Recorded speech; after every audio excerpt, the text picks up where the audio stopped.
नमस्कार मंडळी. आता जेव्हा घरात बघा प्रत्येकाची खाण्याची आवड ही वेगवेगळी असते ना, की मग काय करायचा प्रश्न पडतो. आता बघा फ्रीज उघडला की कोणती भाजी काढू हा प्रश्न पडतो. आज तर मुलांना खायची होती डाळबाटी आणि त्यासोबत मी तोंडी लावायला पीठ भरून मिरची करणार आहे.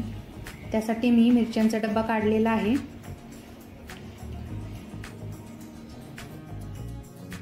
आता इथे डाळबट्टीसाठी मी डाळ भिजत घालत आहे. त्यासाठी मी अर्धी वाटी तुरीची डाळ घेतलेली आहे. थोड्या वेळ अशी डाळ भिजत घातली ना की मग वरण जे आहे ना ते आपलं छान असं मिळून येतं. आता ही जी डाळ आहे ना ती आपल्याला 2 ते 3 वेळा स्वच्छ अशी धुवून घ्यायची, कारण डाळींना पावडर वगैरे लावलेले असतात. त्यामुळे डाळी 2 ते 3 वेळा स्वच्छ अशा धुवून घ्या.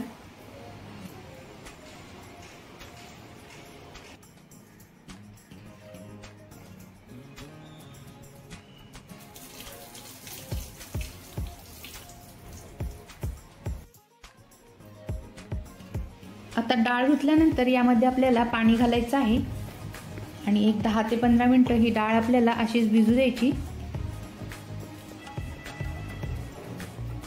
तोपर्यंत आपण बट्टीचं पीठ भिजून घेऊया. तर इथे बघा आता बट्टीसाठी मी 4 वाट्या गव्हाचं पीठ घेतलेलं आहे, सोडा घेतलेला आहे, 1 चमचा बडीशोप, 1 चमचा जिरे आणि 1 चमचा ओवा घेतलेला आहे. अर्धी वाटी मी यामध्ये रवा घालणार आहे. चवीनुसार आपल्याला मीठ घालायचं आहे आणि थोडीशी हळद आणि आपल्याला थोडंसं साजूक तूप देखील लागणार आहे. आता एका मिक्सरच्या भांड्यात आपल्याला हे जिरं आणि बडीशोप थोडंसं जाडसर असं वाटून घ्यायचं आहे. आता हे थोडंसं जाडसर मी वाटून घेते. हे बघा, या अशा पद्धतीने आपल्याला थोडीशी भरड करून घ्यायची आहे, म्हणजे बट्टीला आहे ना छान अशी चव येते. आता आपण बट्टीचं पीठ मळून घेऊ. एका ताटामध्ये हे सगळं पीठ घ्यायचं आहे.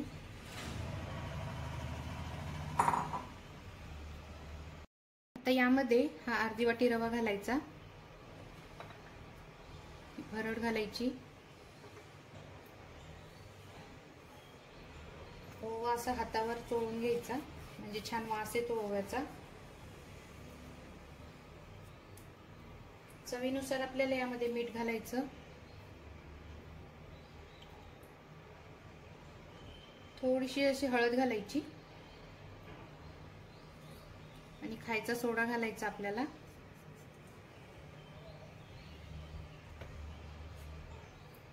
आता आधी आपण सगळं मिक्स करून घेऊ.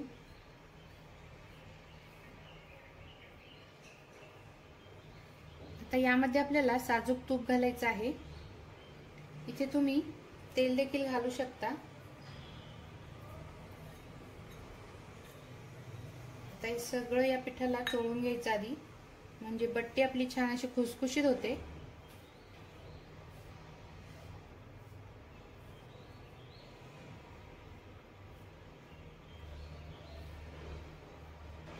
आता यामध्ये आपल्याला थोडं थोडं पाणी घालून घट्टसर असं पीठ भिजवून घ्यायचं आहे आपल्याला.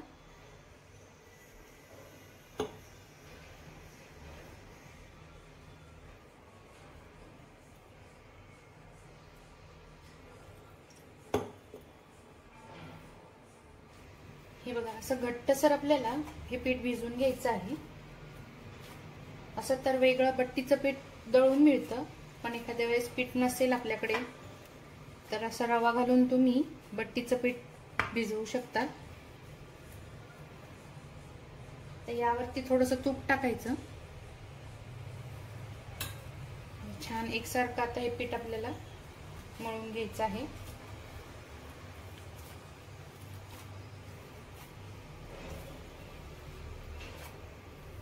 हे बघा, आता पीठ भिजून झालेलं आहे. आता हे पीठ आपल्याला झाकून ठेवायचं आणि 15 मिनिटं आपल्याला हे पीठ असंच ठेवून द्यायचं आहे. तोपर्यंत आपण डाळ शिजायला घालू. आता कुकरमध्ये आपल्याला डाळ शिजवून घ्यायची आहे.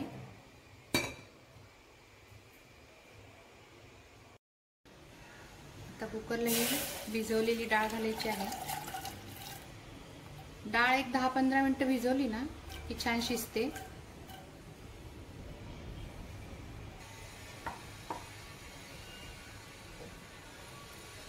आता यामध्ये पाणी घालायचं आहे.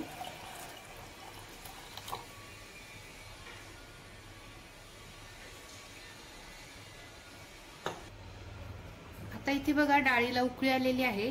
आता काही जणांना बघा तुरीची डाळ भाजते पचत नाही, तर तेव्हा काय करायचं, हे जे वरती फेस आलेला असतो ना तुरीच्या डाळीवर, तो आपल्याला काढून घ्यायचा. जेवढा आपल्याला काढता येईल ना तेवढा काढून घ्यायचा,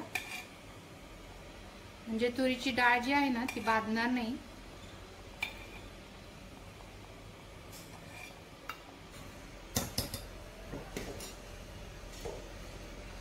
आता यामध्ये आपल्याला हळद घालायची,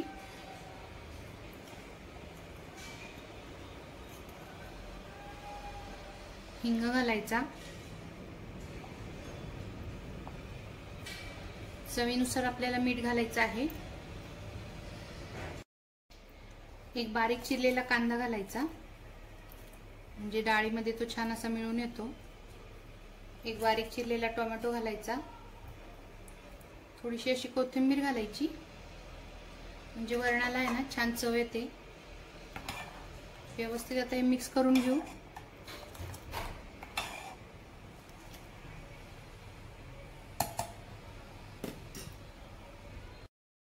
आता कुकरचं झाकण लावून घेऊ आणि आपल्याला इथे 4 शिट्ट्या काढून घ्यायच्या आहेत.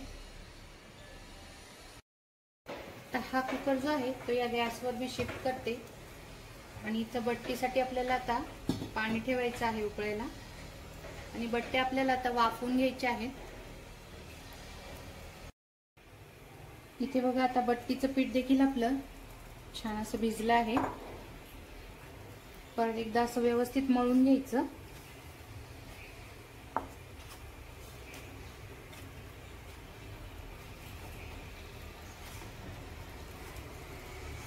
घट्टसरच आपल्याला हे पीठ भिजवायचं आहे.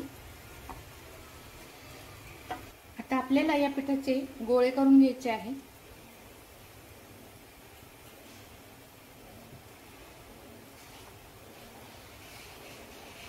एवढ्या आकाराचे गोळे करायचे.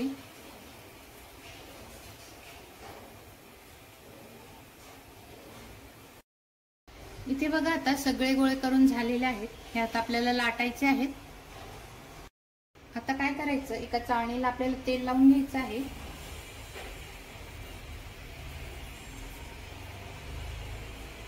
म्हणजे खाली चिकटणार नाहीत त्या. आणि ही चाळण आपल्याला या भांड्यावरती ठेवायची. आता पोळपाटाला असं थोडंसं तेल लावून घ्यायचं.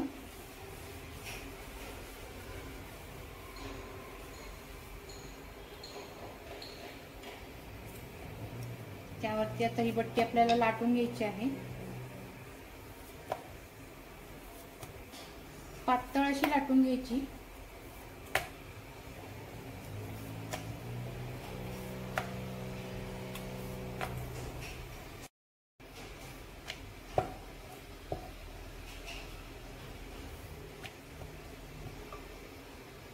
तर यावरती आपल्याला असं तेल लावून घ्यायचं.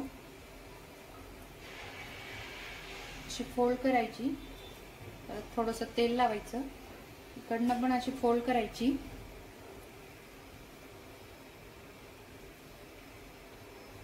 थोडंसं तेल लावायचं, या बाजूनी पण फोल्ड करून तेल लावून घ्यायचं.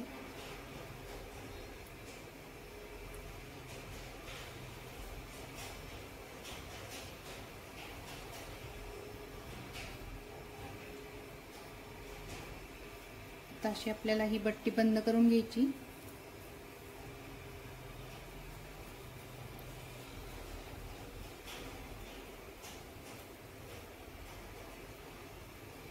तेल लावल्यामुळे ना छान अशा लेअर सुटतात. ही बघा अशी बट्टी. आता ही आपल्याला त्या चाळणीवरती वाफवायला ठेवून द्यायची. आता अशाच पद्धतीने आपल्याला या सगळ्या बट्ट्या तेल लावून घ्यायच्या आहेत आणि चाळणीवरती वाफवायला ठेवायच्या. आता हे पद्धतीने झालेलं आहे.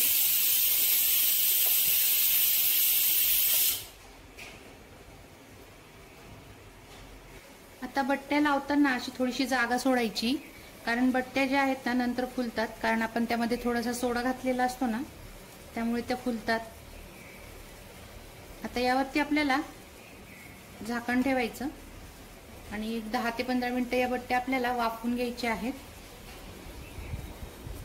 इथे बघा आता कढीपत्ता राहिला होता माझा तोडायचा, तो तोडून घेते आता मी.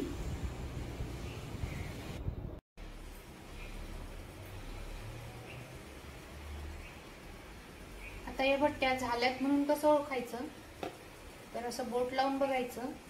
जर बोटाला काही चिकटत नसेल ना तर समजायचं आपल्या बट्ट्या झालेल्या आहेत. आता या बट्ट्या आपण काढून घेऊ.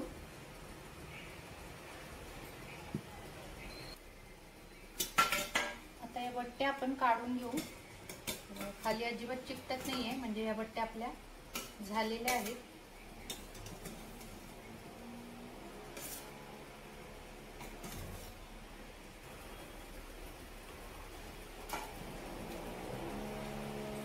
आता दुसऱ्या बट्ट्या लावून घेऊ. आता जरी तुमच्याकडे बट्टीचं भांडं नसेल ना तर या बट्ट्या अशा वाफवून घ्यायच्या आणि नंतर मग तळून घ्यायच्या. खूप छान अशा या बट्ट्या लागतात. इथे बघा आता तोंडी लावण्यासाठी मी पीठ भरून मिरच्या करणार आहेत. त्यासाठी अशा जाड मिरच्या घ्यायच्या, त्याला आपल्याला अशी मध्ये चीर द्यायची आहे.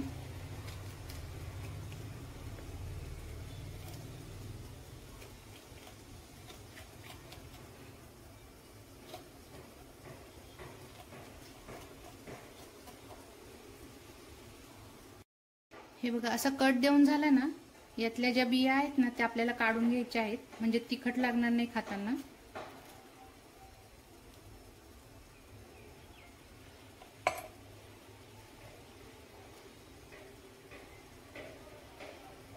अशाच प्रकारे आपल्याला यातल्या बिया काढून घ्यायच्या.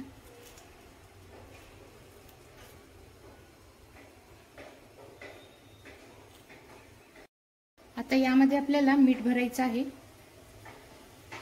थोडं थोडं असं मीठ भरून घ्यायचं.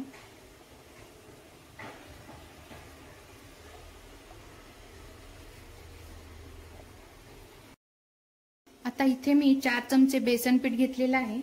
त्यामध्ये आपल्याला 1 चमचा आलं लसूणची पेस्ट घालायची, 2 चमचे शेंगदाण्याचा कूट घालायचा, अर्धा चमचा आपल्याला जिरेपूड घालायची आहे आणि अर्धा चमचा आपल्याला ओवा घालायचा. आता इथं थोडंसं असं मीठ घालायचं आहे, कारण मिरच्यांमध्ये आपण मीठ घातलेलं आहे. थोडीशी हळद घालायची, धनेपूड घालायची अर्धा चमचा,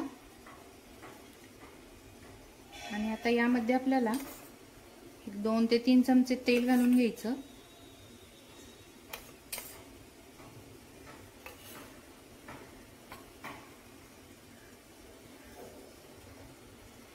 थोडीशी कोथिंबीर घालायची आणि आता हे व्यवस्थित असं मिक्स करून घ्यायचं पीठ.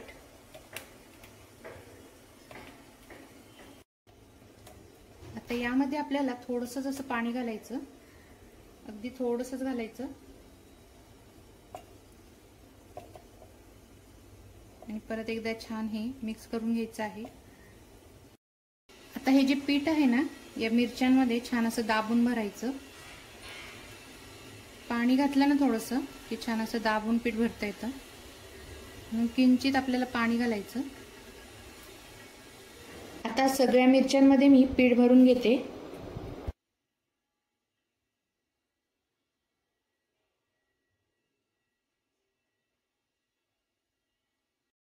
इथे बघा आता सगळ्या मिरच्यांमध्ये आपलं पीठ भरून झालेलं आहे. या मिरच्या आता आपल्याला तव्यावर फ्राय करून घ्यायच्या.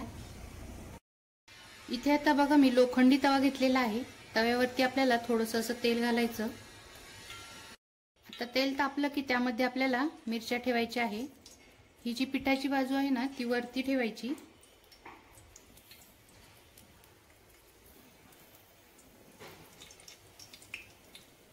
आणि गॅसची आच आपल्याला स्लोच ठेवायची आहे.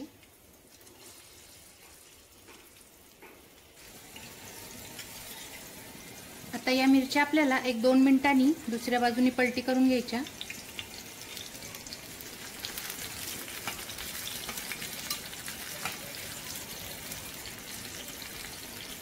अगदी हलक्या हाताने ते पलटी करून घ्यायची आहे, त्यात पीठ बाहेर येऊ शकतं. आता या बाजूने देखील आपल्याला 1-2 मिनिटं अशाच या फ्राय करून घ्यायच्या आहेत. अशा या पीठ भरलेल्या मिरच्या तुम्ही नक्की करून बघा, खूप छान लागतात. आणि कलर पण बघा मिरचीला किती छान आलेला आहे. अशा थोड्याशा तेलावरती आपल्याला या मिरच्या फ्राय करून घ्यायच्या आहेत. इथे बघा आता दुसऱ्या बाजूने देखील मिरच्या झालेल्या आहेत. आपण पलटी करून घेऊ. छान झालेल्या आहेत. आता आपल्याला गॅस बंद करून घ्यायचा आणि या मिरच्या एका प्लेटमध्ये आपल्याला काढून घ्यायच्या.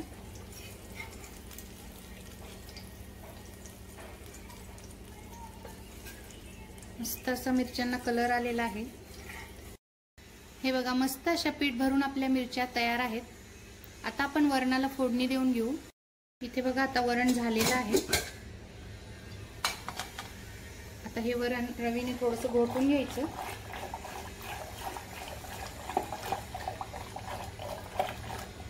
छान अशी आपली डाळ शिजलेली आहे.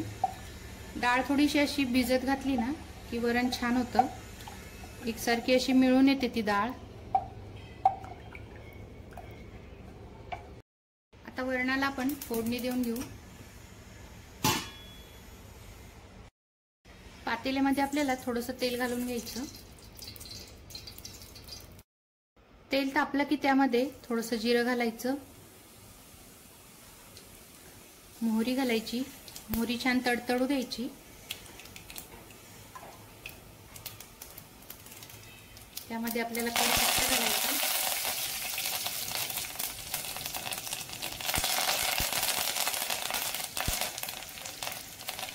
एक चमचा आपल्याला आलं लसूणची पेस्ट घालायची.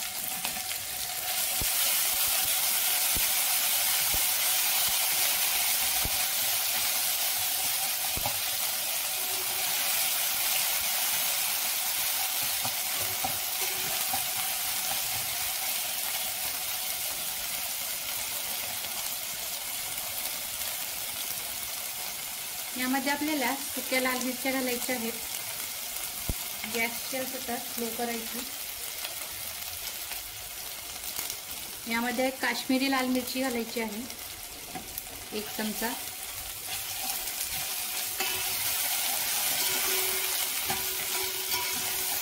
असं हे परतवून घ्यायचं.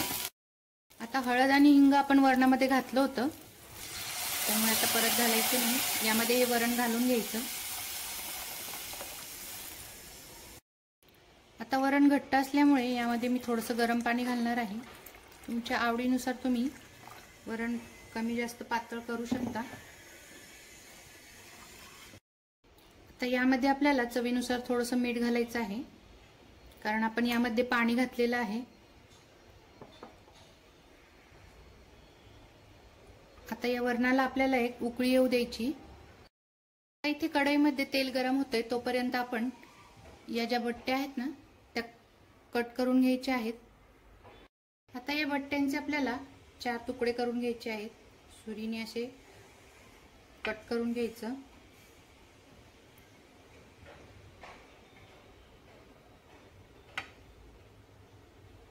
हे बघा बट्टीला लेयर्स किती छान आलेले आहेत. त्यामुळे ना बट्टी छान खुसखुशीत होते. इथे बघा आता सगळ्या बट्ट्या कट करून झालेल्या आहेत आणि बट्ट्यांना छान अशा लेयर्स देखील आलेल्या आहेत. आता या बट्ट्या आपण तळून घेऊ. इथे बघा आता तेल तापलेलं आहे. यामध्ये या बट्ट्या सोडून घ्यायच्या.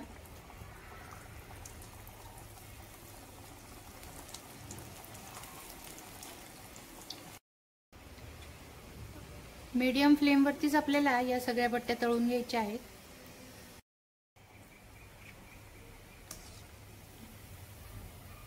इथे बघा आता बट्ट्या आपल्या छान खरपूस अशा तळून झालेल्या आहेत.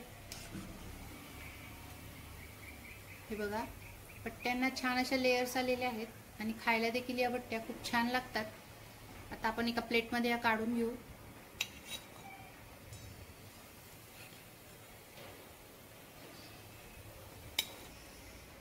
हे बघा इथे आपल्या छान अशा खरपूस बट्ट्या तळून झालेल्या आहेत. आता अशाच प्रकारे आपण बाकीच्या बट्ट्या देखील तळून घ्यायच्या आहेत. तुम्हाला जर थोडंसं गोड आंबट वरण हवं असेल ना तर यामध्ये थोडासा गूळ घालायचा, ते देखील वरण खूप छान लागतं.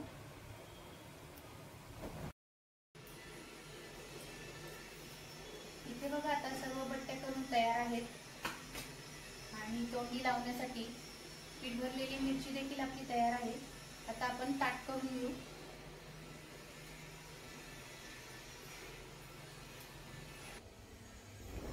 आता ताटामध्ये हे घरचं लोणचं, त्यासोबत शेंगदाण्याची चटणी